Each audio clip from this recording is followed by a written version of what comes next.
do you have? What do you have? You're watching the Atlanta Late Show. Good evening and welcome to the Atlanta Late Show. I'm Chuck. And I'm Dallas. And you know, last week, Dallas, thank you so much for filling in last week. Dave and I were both gone, and Dallas came in, and she did a very good job. In fact, we got some emails that suggested we give her more camera time. And Dave, you know, we filmed this show. It's actually election night when we're filming this show, so Dave's still out on the campaign trail. Had a meeting with some bigwig today, and then he was going to a southern town to cover some election results down there. But he'll be back with us next week. So I came down to the sound room of the studios here at the Atlanta Late Show where Dallas works, and came down here, and just figured we'd do it this way instead of going upstairs to the 14th floor where we normally are. And Dallas, thanks for helping out. Thanks for having me today, Chuck. So we're going to take a quick break. When we get back, we're going to dig right into the show. Hey, this is Tim from Treasure Chest. The weather's changing. The only thing that's changing around Treasure Chest is an inventory. We have new sofa sets that starts at $4.99. We have rugs that start at $79. We have table sets that start at $2.99. Mattresses starts at $129. Come on by at Treasure Chest. We have a large selection of used inventory. 927 North Tennessee Street. Like us on Facebook. Beautiful Cartersville, Georgia. Thanks for stopping by Treasure Chest. Through the years, farmers have worked hard to keep fresh produce on our tables. Faith and determination can go a long way. At Food Depot, we want to keep putting fresh, delicious produce on your table. I'm Kenny, produce supervisor for Food Depot. We hand select our vegetables, always thinking of fresh. We buy locally at our state farmers market, supporting our local farmers, their families, and the environment. Food Depot. With faith, hard work, and determination, we're making a difference. Welcome back, everybody. This is the Atlanta Late Show. I'm Chuck, along with Dallas, and she's helping me hold the show together while Dave's still out of town.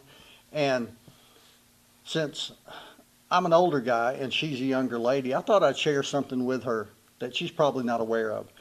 Back in the and this brought into my attention that today was election day, and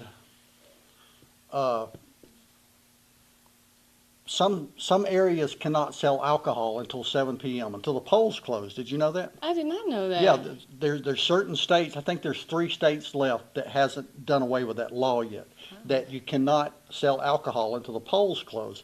So if you went into a liquor store or a beer store, well, they wouldn't be open today. Or if you went into a supermarket, you wouldn't be allowed to buy alcohol on election day till 7 p.m. Is that here in Georgia? No, that's not here in Georgia. There's one county in Georgia, I think it's Clayton County, that still upholds that law for some reason. I don't know why. But that reminded me, when I was 16 years old, I worked in a grocery store, and I was a cashier. And we had in Georgia then what they called the blue law. Now, the blue law was on Sunday. You could not buy anything if you couldn't eat it. So, as a cashier, I'm working in a grocery store. I'd have people coming through line. They'd buy hamburger meat. They'd buy hamburger buns. They'd buy potato chips. They'd buy all this stuff, pickles, mustard, ketchup. But they had a bag of charcoal. Couldn't sell it to them. They had aluminum foil. Couldn't sell it to them. It was against the law. And they would actually write you a ticket and fine the grocery store. We had secret agents coming in from the state that would buy all these things and then try to slip in some aluminum foil just to see if we were breaking the law. And it was the biggest nightmare, and I don't know when they finally did away with it. And when I tell that to some people, they think I'm lying to them. Well, I can't believe it. But now you can go research the internet and find out how crazy it was. So you're from Louisiana. I am. And you're a college graduate. Yes. And so you went to school to do this, film and entertainment. Yes, I have a bachelor's in theater, performance and directing. Right. So I know you had to do a lot of studying while you were in school. Any crazy laws that come to mind in Louisiana? There's actually this law, like during Mardi Gras time. I did not know you could not throw beads, Mardi Gras beads, from a third-story window. And I have done a lot of my Mardi Gras in New Orleans, obviously. But so many people break that law every year. I guess that's why I didn't know. But yeah, that's about the craziest law that I know of from Louisiana.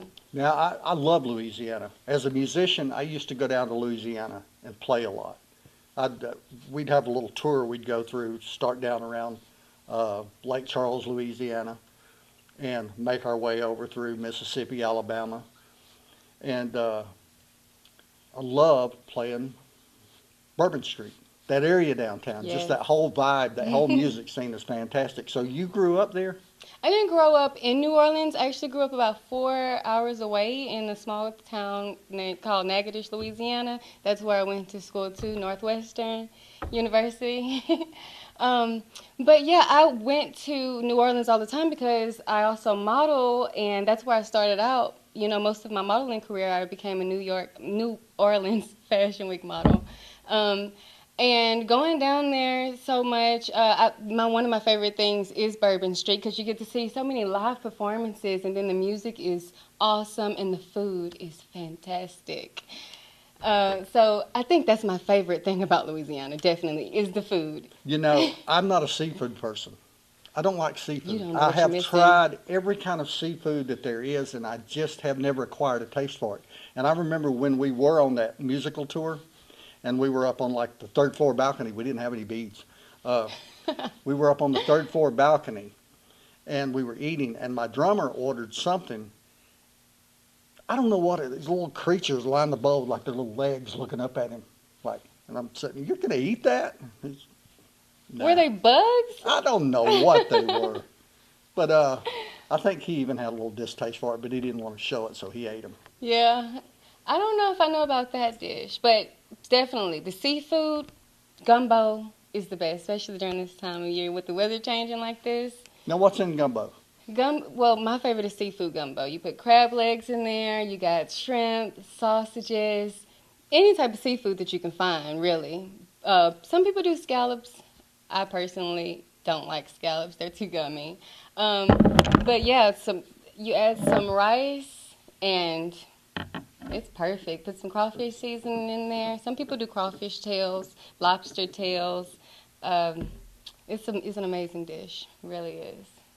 Well, I'm a steak and potatoes guy. I love a great. New Orleans had some great steakhouses, though. Yeah, they They do. some great food there. I tell you, one thing that I can vouch for Louisiana, the best food. The best.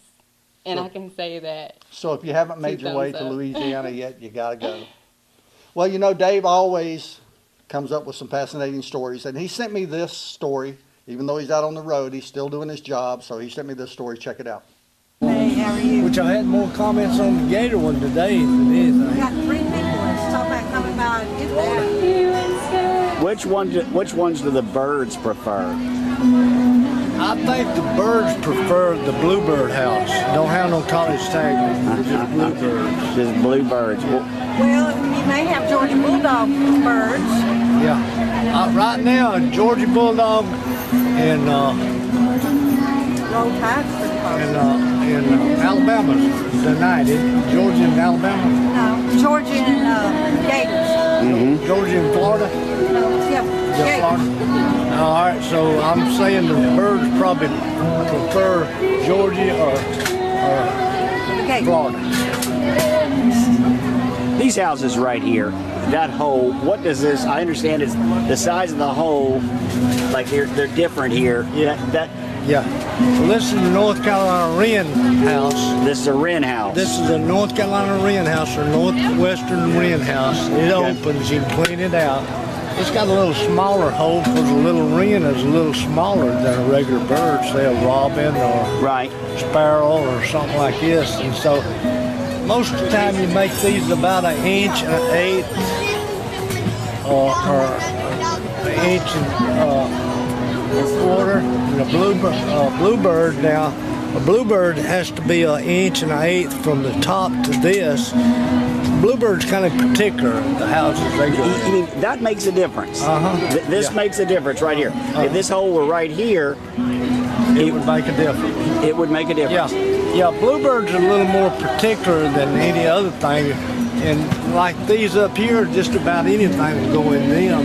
Matter of fact, a squirrel try to get in any of those. Really? They can't, though. But bluebird and a wren or something like that, or a hummingbird, they're a little different than the others about preferring where to live. You know, they look like a little nicer place, I guess you'd say. Nicer place. I like them. The simpler the better, or they don't mind these all out? I mean, they don't. Well, you got to get them pretty close to where they can get in without bumping their heads. Okay. You know, when they get in, and a lot of bluebird don't require a perch, but a regular bird requires a perch to land on. Okay. The bluebird don't. Bluebird don't need a perch. As a matter of fact, he don't want a perch on his. I don't know. I hadn't talked to any bluebirds, but that's what I've been told. But if you put this in your backyard today, how long does it usually take before a bird lives in it? Oh, it take a few weeks, because birds are just like anything else. They all the time looking for a place to live, and so when you have new birds, like if you had new birds, say now, it would probably be next year before they start looking for a place to live, because they live at home for a while and then they get out and live. But a lot of birds come back to the same place every year. You know. And, really? And bluebirds do, but now bluebirds like their house cleaned out too. So you got to clean out their house. You can't just. But other birds now they don't care if you clean them out or not. You know, you just don't have to pay any attention We to have them at all. pulled stuff out, though. Pull it out. I appreciate all the information. That was. Glad to help. Thank you. How do people reach you? Could you have a website or anything? I live behind Brandy's hot dog place, 5 Buford Street. Right here in Cartersville. Right here in Cartersville. And I've lived there for 40 years. Oh. Everybody knows who you are. And I sell boiled peanuts right out of my house there, and I repurpose things. Jerry Hill's repurposing. Image screen printing and window tint can print your stickers, vinyl graphics, and vehicle wrap designs. We use the latest technology in window film to cut patterns for your car with precision cuts. Image is the only authorized Lumar window film dealer in Cartersville since 1988, offering a lifetime warranty on cars, trucks, big trucks, and commercial professional installation. We also have a large assortment of apparel to choose from. You can pick out colors and see available printed shirts for ideas and logo designs. Image makes custom yard signs, banners, magnetic signs, business cards, and much more. Call us 770-386-0025 or come visit us at our new location, 301 North Tennessee Street in Cartersville, right next to Weinman Stadium. Go Canes! Welcome back, everybody, to the Atlanta Late Show. Dallas Hall's with me. And before the break, you mentioned that you have done some modeling. Tell us a little bit, you know, is that where your career started and it's taking you in a different direction? You want to continue to model? Where are you going? You said you were like, you plan on being a director? Well, actually, I started off modeling before I went to college, and I always knew that I wanted to be in the entertainment industry some type of way. So I took up theater whenever I went to college because they didn't have a film study at Northwestern State, which is actually where my passion lies. So I did that, took some acting classes, and it's really something that whenever I first went to school, I wanted to do health and exercise science because that's what I knew I could get a job in. But I had an advisor with my modeling, and she told me that acting and modeling plays hand in hand. So if I can become a good actress, it could actually make me a stronger model. And it actually has. I learned how to dance ballet, like in theater. I did tap dance, so it makes me kind of more versatile and I guess interesting. What I really want to do is become a film actress, though. And I would love to be an international model. I would love to do both of them. But hopefully one can just be a stepping stone for the other. I just want to be great. I know a lot of people who are like that, and they are terrified of flying, and that's what holds them back. How do you feel about flying? I've never flown before. Right. But I'm not afraid. So you're not afraid to go jump on that plane? No, not at all. I would actually love to fly. That, like, my whole career, I wanted to be about traveling. Like, I want to travel the whole world, and I don't want to sit in the car and do it, all the time, unless I'm in that area just driving around sightseeing. But I think flying would be a really good experience, something I could get used to. So you've relocated to Atlanta. Mm-hmm. Was it a big transition for you as far as the people, the culture? Well, being that I'm from the South and this is still the South, I mean, it's kind of the same, but it is different. Atlanta is much faster than little small town Natchitoches, and I guess the people are they're still friendly. It's just, in Louisiana, it's kind of like, if your neighbor down the street is barbecuing, you don't really have to cook anything for that day. You can just go right down the street and ask them for a plate. It's really... That's still that small town environment. Yes, everybody knows everybody. And they know your business. Exactly. What did people say when you told them you were moving to the Atlanta area? People were really excited for me. Actually, whenever I was younger, I've always had these dreams since I was just a little kid. But being raised in a small town, nobody actually, really believes that you could do a lot.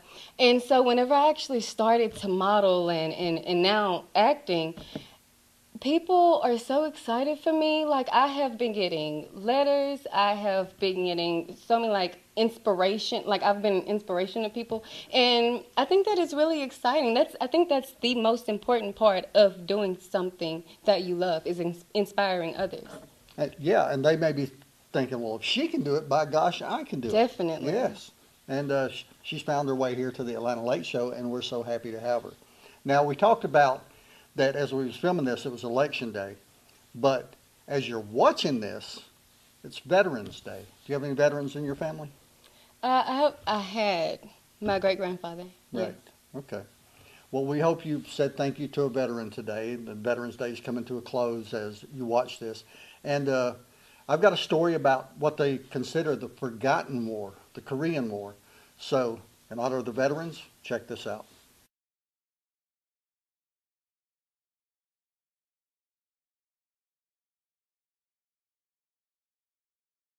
My name is William Howard Collins, Sr. Most of them known me as Bill or Billy. I was drafted in February of 1952.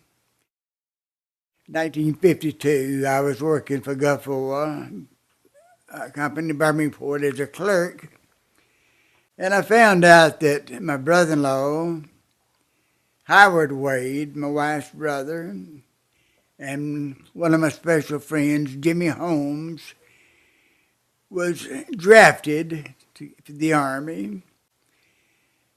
I had a relative, I don't know exactly who or what, but anyway, I went to see her. She was in charge of the office part for drafting, and I went to see her and I talked to her and I told her about my brother-in-law and Jimmy. Said, yeah, I said, they are. I said, well, this special friends of mine, is any way that if I'm going to be drafted, could I go with them? Somehow she checked it out and found out that I was going to be drafted that year. So I asked her, I said, well, let me be drafted the same time they are. Could you do that? And she said, yes. I should have gone home and talked to my wife, find out. I guess I was angry, but my brother and our best friend, they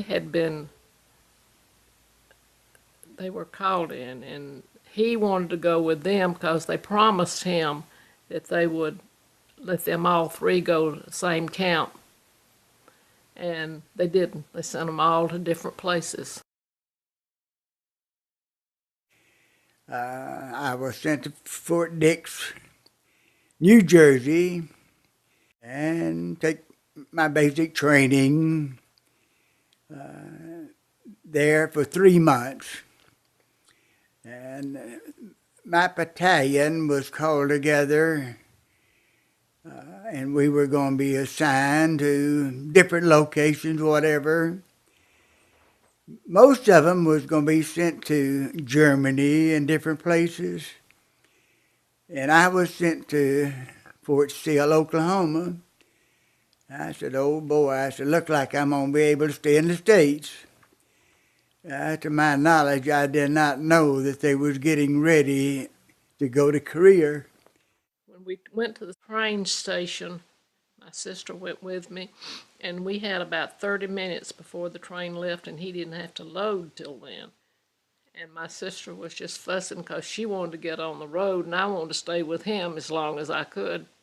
And we were just taking pictures all over the place, and finally he got gone. And so we left and went to Incheon, Korea, and we stayed there for maybe a week or two. Then I was sent on far to Seoul, Korea. One time I went to deliver food, and it was heavy shelling, so I could not leave the bunker. I had to stay there, and I stayed in the bunker for, I think, around 3 weeks. When I saw them bombing where he was, I really got upset and got to crying. There was no way to get in touch with him like you can nowadays. It was just through the postal mail, and it would take a month to get a letter from there. And I was just so upset because I didn't know if he was alive or dead. I received mail from Jane, oh goodness, every week if possible. I remember one letter, especially, she sent a picture of her, sent me this picture, and I was shocked. I was happy to see her, but I was surprised. A year later, well, less than a year later, some of us were sent over the 30th parallel, which was into North Korea. After spending a year in Korea, I was called to go home. And I went out to Arkansas to pick him up. Didn't have any brakes on my car, hardly any at all. You had to pump them to get them to work. So November of 1954, I was sent home. He was standing with about 30 or 40 other men waiting on me, and he come running across the field, and they jumped over the banister. And this way, and all them men was watching us and whistling, and I thought, we could have had this more private place. But I was so glad to see him, I didn't care. Hi, I'm Don Weathers with 24 Bell Bottom. We're located on Xena Drive, just right down from the jail. You can't miss me with this big bright yellow building and the red trim. And there's my phone number right there. Put it in your phone. Keep me on speed dial. You never know when you're gonna need me. But I guarantee you when you do, I'm gonna treat you like family, and we're gonna get you out of jail no matter where you're at in the state of Georgia. We have several locations, so it doesn't matter what you're charged with or where you're at. We're going to come to your rescue. We're going to get you out of that old stinky jail. You call me 770-382-2424, and we'll be there when you need us. Hey, I'm Jerry Richmond, City Mucker. Me and my dad opened this place up 20 years ago. If you're fair to people and honest and do good work, people will come back. We have a good reputation. It's worth your drive to come to City Mucker because it's a family-run and honest business, giving you an excellent job, good price, and guarantee. We're at 214 North Tennessee Street, Cartersville, Georgia.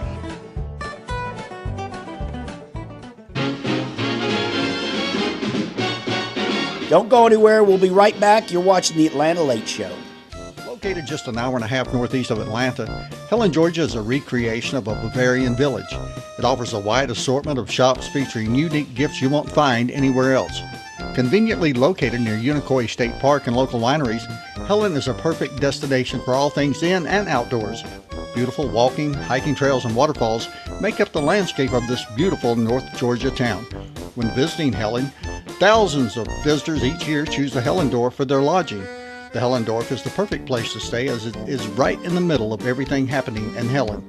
Located right on downtown Main Street, you will find many restaurants and shops. And if the nightlife is your thing, live music and an ice-cold adult beverage are all within walking distance. If you're looking for a lazy day, sit on the balcony overlooking the upper Chattahoochee River and watch as the tourists make their way down the river on rafts and tubes. Beautiful rooms, an indoor pool, and the best location. The Hellendorf has it all. Call and reserve your much-needed getaway today.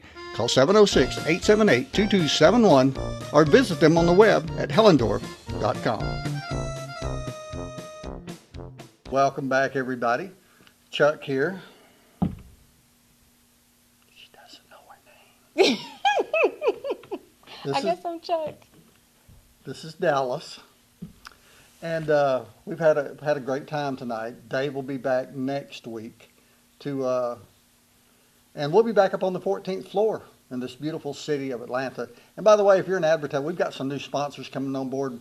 We are working on producing their commercials now. Hopefully we'll have those up next week. And if you're a business out there and you're looking for a creative outlet, we would love to have you as a sponsor on the show. It's very affordable. And another thing that we want to look for is filmmakers in the Atlanta market. People who, there's so many filmmakers here. Have you ran into that in your... Yeah, I actually have. So what we want to do is we want to ask for your contribution. If you've got a 3-minute, 5-minute short film, we would love to have it and feature it right here. And we want to make that a regular thing here every Friday night on the Atlanta Late Show, is to have a local filmmaker send in a project. Has to be suitable for television, of course. Send in a project, 3 to 5 minutes short, and we'll try to get it on for you. Our camera person is, she's having her own fun over there. But that's going to wrap it up for us tonight. Say good night, Dallas. Good night. And we'll see you next week. Dave will be here. Everybody have a great night. See you next week.